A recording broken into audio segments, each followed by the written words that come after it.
County in central South Dakota, southeastern Hyde County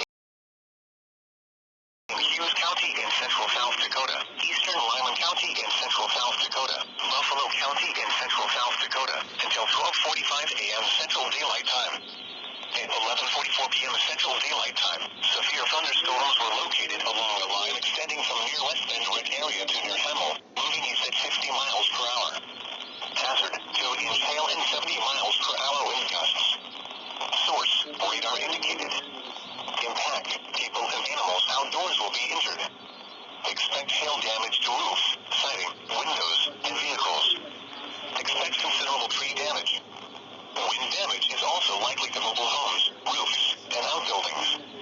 Locations impacted include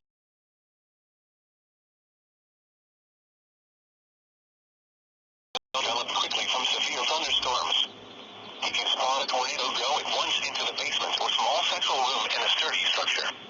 Prepare immediately for large hail and damaging winds. People outside should move immediately to shelter inside a strong building. Stay away from windows. Torrential rain